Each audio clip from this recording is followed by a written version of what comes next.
बिदा दियो भनेर हामी सबै खुसी भयौं, तर त्यहाँ राष्ट्रिय एकता दिवस भन्ने शब्दावली प्रयोग भएको छैन। त्यसैगरी त्यहाँ राष्ट्र निर्माता भन्ने शब्दावली पनि प्रयोग भएको छैन। यो हिन्दूहरूको देश हो, राज्य हो, तर यहाँ सबै धर्मावलम्बीले आफ्नो कुल धर्म पालना गर्न सक्छन् भनेर भनिएको छ। घुस लिने र घुस दिने अपराधी हुन् भनेर उनले एक वाक्यमा भनेको कुरा आज आएर सबैभन्दा ठुलो नेपाली समाजको एउटा धमिरा त्यही भ्रष्टाचार, त्यही घुस लिने र घुस दिने प्रवृत्ति भएको छ। त्यो दुई ढुङ्गा बीचको तरुल हो भन्ने कुरालाई हामीले मनन गर्न सक्यौं भने हामीले हाम्रो कूटनीतिलाई सम्भवतः सन्तुलित रूपमा अगाडि बढाउन सक्छौं। जाइ नलाग्नु, आउनेलाई नछोड्नु भनेर भनेको कुरा हामीले हाम्रो कूटनीतिमा हामी जाइ लाग्न भाषिक रूपमा या शक्तिको रूपमा जाइ लाग्न सक्दैनौं। बीपी कोइरालाको लाइनमा नेपाली कांग्रेस जानु भनेको पृथ्वीनारायण शाहको दिव्य उपदेशको पालना गर्नु हो। नेपाल बदलिन्छ, बदल्न सकिन्छ र हाम्रै जीवनकालमा बदल्न सकिन्छ भन्ने मेरो विश्वास हो।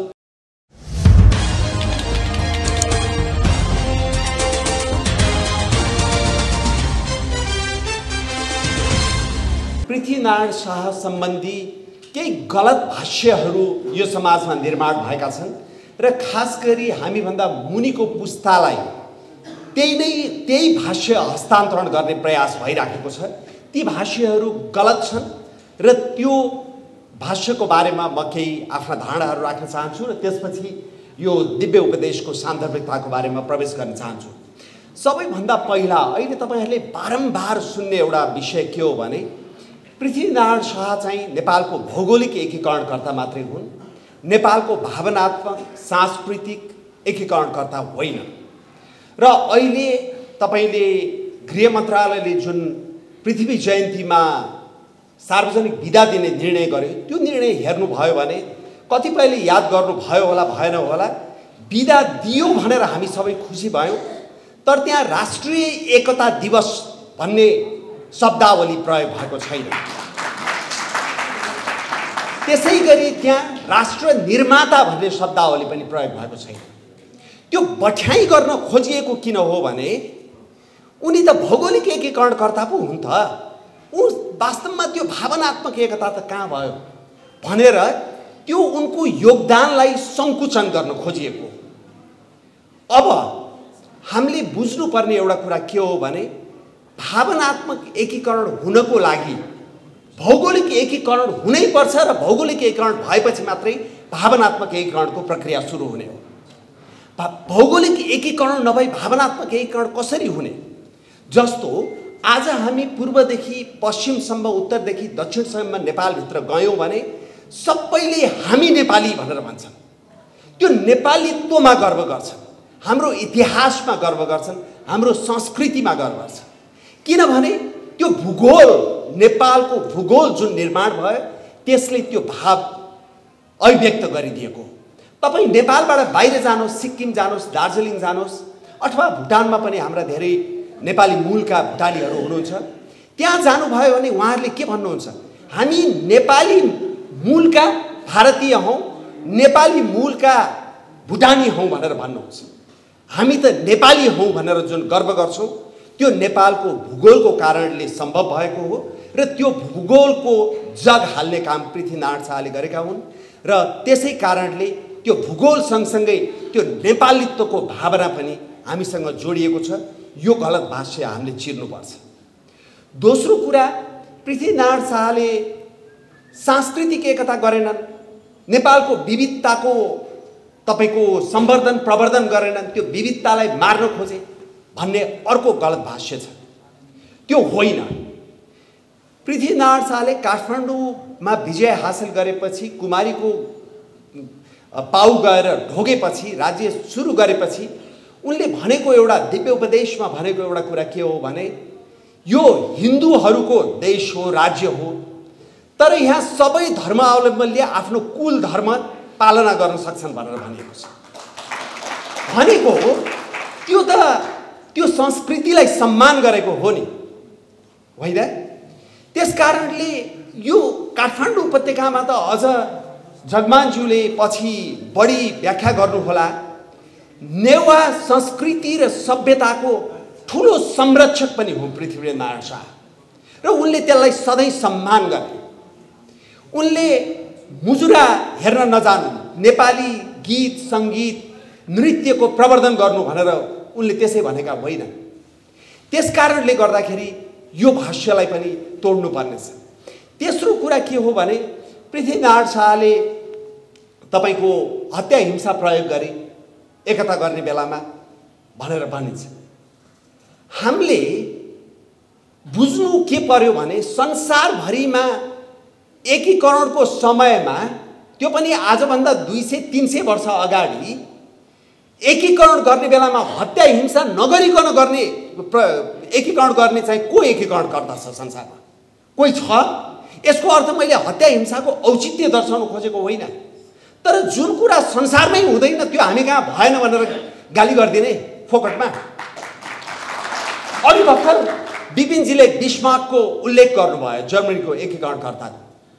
उनले एकीकरण गर्दा त्यहाँ हत्या हिंसा प्रयोग भएन, अथवा संसारको सबैभन्दा शान्त एकीकरणकर्ताको रूपमा भारतका वल्लभ भाइ पटेललाई लिइन्छ। तर हैदराबाद जब भारतमा गाभिन आनाकानी गर्यो, अस्वीकार गर्यो, हैदराबादमा त बल प्रयोग भयो र त्यो बल प्रयोग हुँदाखेरि हजारौं मान्छेको ज्यान गएको कुरा धेरै वर्षपछि, दशकौं पछि जब त्यो गोप्य दस्तावेजहरू बाहिर आयो तब सार्वजनिक भयो। अझ अपुष्ट तथ्याङ्क अनुसार त लाखौंको मृत्यु भयो भनेर भनिन्छ। भनाइको मतलब के हो भने यहाँ हत्या हिंसाको औचित्य दर्शाउन खोजेको होइन, तर अहिले पनि राज्य राज्यको बीचमा युद्ध भयो भने मान्नुहोस् या नमान्नुहोस् हत्या हिंसा प्रयोग हुन्छ। त्यति मात्रै होइन, नेपालको परिप्रेक्ष्यमा त 47 सालमा नेपालको संविधान आइसकेपछि, नेपालमा प्रजातन्त्र आइसकेपछि र त्यो प्रजातन्त्रमा तपाईँ हामी सबैले आफ्नो विचार राखेर जनताको मत जित्न सक्ने अवस्था सृजना भइसकेपछि माओवादी द्वन्द्व जसरी सुरु भएर हत्या हिंसा जसरी भयो त्यसको आज औचित्य दर्शाउने नेपाली छन् भने आजभन्दा 250 वर्ष अगाडि भएको, त्यो पनि एकीकरणको बेलामा भएको हत्या हिंसालाई लिएर अहिले पनि पृथ्वीनारायण शाहले हत्या हिंसा गरेका थिए भनेर आलोचना गरिराख्नु उपयुक्त हुन्छ जस्तो मलाई लाग्दैन। यी भाष्यहरू एकदमै गलत किसिमका भाष्यहरू निर्माण भएका छन् र त्यो भाष्यहरू एक किसिमले समाजको एउटा तबकामा स्थापित भएको छ। त्यसै भएर तपाईले लेखहरूमा, सामाजिक सञ्जालमा भएका टिप्पणीकर्ताहरूमा बारम्बार देख्नुहुन्छ पृथ्वीनारायण शाह भौगोलिक एकीकरणकर्ता मात्रै हो। हुन त भौगोलिक एकीकरणकर्ता भएको हुनाले त आज हामी नेपाली भनेर नेपाली माटोमा टेकेर बोल्न पाएका छौँ। कि त यसको महत्त्वै छैन भन्नु पर्यो? केही न केही त हुन्थ्यो होला, हामी पनि हुन्थ्यौँ होला, तर जब नेपाली भइसक्यौँ त्यो गर्व त गर्नु पर्यो नि, त्यो इतिहासको गर्व गर्नु पर्यो नि। त्यसै हुनाले यो भाष्य गलत छ भन्ने मलाई लाग्छ। अब जहाँसम्म पृथ्वीनारायण शाहको दिव्य उपदेशको कुरा छ, पृथ्वीनारायण शाह साँच्चीकै त्यो दूरद्रष्टा थिए भन्ने कुरा धेरै सहमत पनि छन् र मलाई पनि त्यसै लाग्छ। उनले त्यति बेलाको दिव्य उपदेश भनेर जुन हामीले प्राप्त गरेका छौँ त्यसमा दिएका उपदेशहरूलाई आजको परिस्थितिमा नेपालले मनन गर्ने हो र त्यही अनुसार व्यवहार गर्ने हो भने सम्भवतः नेपालका धेरै समस्याहरू आफै सल्टिन्थ्यो होला। घुस लिने र घुस दिने अपराधी हुन् भनेर उनले एक वाक्यमा भनेको कुरा आज आएर सबैभन्दा ठुलो नेपाली समाजको एउटा धमिरा त्यही भ्रष्टाचार, त्यही घुस लिने र घुस दिने प्रवृत्ति भएको छ। उनले नेपाललाई दुई ढुङ्गा बीचको तरुल भनेर भने। हिजो म हाम्रो ऋषि धमलाज्यूको जनता जान्न चाहन्छन् कार्यक्रममा गएको थिएँ, अनि यो दुई ढुङ्गा बीचको तरुल कसरी भनेर सोध्दै हुनुहुन्थ्यो उहाँले मलाई। दुई ढुङ्गा बीचको तरुललाई शाब्दिक अर्थमा त बुझ्नु भएन नि। त्यति बेला भनिएको दुई ढुङ्गा बीचको तरुल आज पनि नेपाल दुई ढुङ्गा बीचको तरुलै हो। त्यो दुई ढुङ्गा भनेको विशाल भारत र चीन हो, जुन सैनिक रूपमा, आर्थिक रूपमा, जनसाङ्ख्यिक रूपमा, भौगोलिक रूपमा विशाल छन्, ती विशाल ढुङ्गा हो र त्यसको बीचमा हामी च्यापिएर बसेका छौँ र आज त्यो दुई ढुङ्गा बीचको तरुल हो भन्ने कुरालाई हामीले मनन गर्न सक्यौँ भने हामीले हाम्रो कूटनीतिलाई सम्भवतः सन्तुलित रूपमा अगाडि बढाउन सक्छौँ। त्यसै हुनाले दुई ढुङ्गा बीचको तरुललाई शाब्दिक होइन प्रतीकात्मक रूपमा बुझ्नु पर्यो र त्यो प्रतीकात्मक रूपमा बुझ्दा त्यो विशाल दुईटा ढुङ्गाको बीचमा हाम्रो क्षयीकृत भएका संस्थाहरू, एकदम चिरा पर्दै गइरहेको समाज, जातीय रूपमा संवेदनशील बन्दै गइरहेको अवस्था, धार्मिक जनसाङ्ख्यिक बनोट परिवर्तन हुँदै गइरहेको अवस्था र यो भ्रष्टताले खाएको समाजमा जसरी हामी कमजोर राज्य भएर बसेका छौँ, हामीले त्यति बेला पृथ्वीनारायण शाहको त्यो दिव्य उपदेशलाई मनन गर्न सक्यौँ भने मलाई लाग्छ हामी बढी कूटनीतिक रूपमा पनि संवेदनशील हुन सक्छौँ जस्तो लाग्छ। र उनले जाइ नलाग्नु, आउनेलाई नछोड्नु भनेर भनेको कुरा हामीले हाम्रो कूटनीतिमा हामी जाइ लाग्न भाषिक रूपमा या शक्तिको रूपमा जाइ लाग्न सक्दैनौँ। त्यो हामीले मनन गर्नुपर्छ। यहाँ बसेर हामी एकदम सुरुङ युद्ध गर्ने अथवा यो गर्ने र त्यो गर्ने भनेर भाषण दिएर काम छैन, त्यो सकिने कुरा होइन।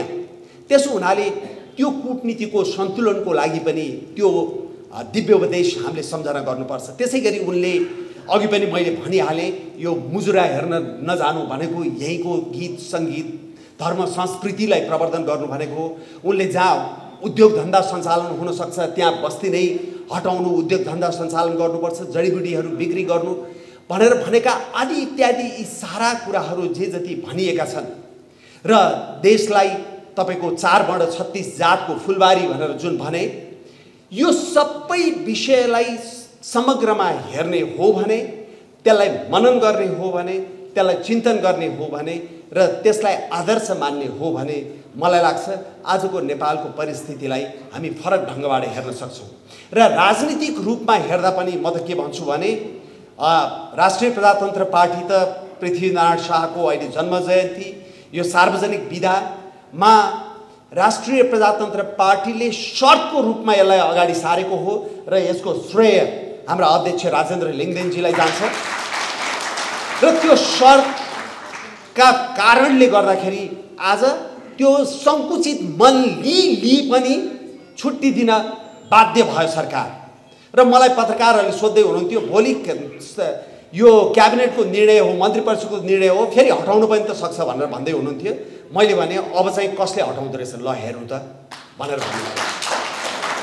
त्यसै कारणले गर्दाखेरि हाम्रो पार्टीले त यो नेपालको स्वाभिमान, नेपालको अखण्डता, नेपालको इतिहास, नेपालको संस्कृति, नेपालको भूगोललाई गर्व गरेर त्यसलाई सम्वर्धन गर्दै अगाडि बढ्नुपर्छ भन्ने हाम्रो मान्यता त छँदैछ।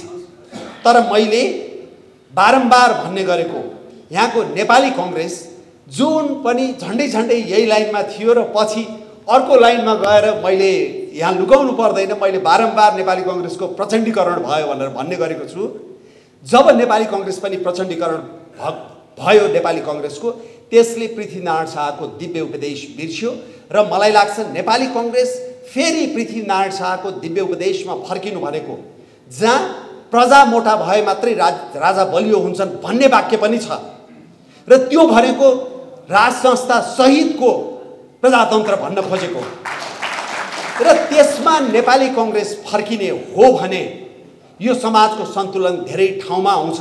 र अहिले पछिल्लो चरणमा नेपाली कङ्ग्रेसका कैयौँ वरिष्ठ नेताहरूसँग कुराकानी गर्दाखेरि उहाँहरूले एउटा कुरा भन्नुहुन्छ, हेर्नुहोस् दुईटा कुरामा त तपाईहरुको र हाम्रो धेरै अन्तर छैन, यो संहिता खारेजीको कुरा र हिन्दू राष्ट्रको कुरा, तर यो राज संस्थाको कुरा चाहिँ अलिकति समय लाग्ला, त्यति बेला हाटहुट लाटलुट गरिहाले हाम्रा नेताहरूले भनेर त्यो हाटहुट लाटलुट भन्ने शब्द चाहिँ मैले उहाँहरुकै टिपेरै उद्धृत गरेको गरिहाले भनेर भन्नुहुन्छ भनेको त्यो बदलाव त्यसमा पनि आइराखेको छ र बीपी कोइरालाको लाइनमा नेपाली कङ्ग्रेस जानु भनेको पृथ्वीनारायण शाहको दिव्य उपदेशको पालना गर्नु हो र त्यो जानुपर्छ भन्ने मेरो मान्यता हो। त्यसै कारणले गर्दाखेरि हामी सबैले आम नेपाली जनताले यो पृथ्वीनारायण शाहको बारेमा जुन गलत भाष्यहरू निर्माण भएको छ त्यसलाई पनि तोडौँ र पृथ्वीनारायण शाहको दिव्य उपदेशलाई राज्य सञ्चालनमा मनन गरौँ, कार्यान्वयन गरौँ र साँच्चीकै त्यसप्रति इमानदार हौँ। नेपाल बदलिन्छ, बदल्न सकिन्छ र हाम्रै जीवनकालमा बदल्न सकिन्छ भन्ने मेरो विश्वास हो।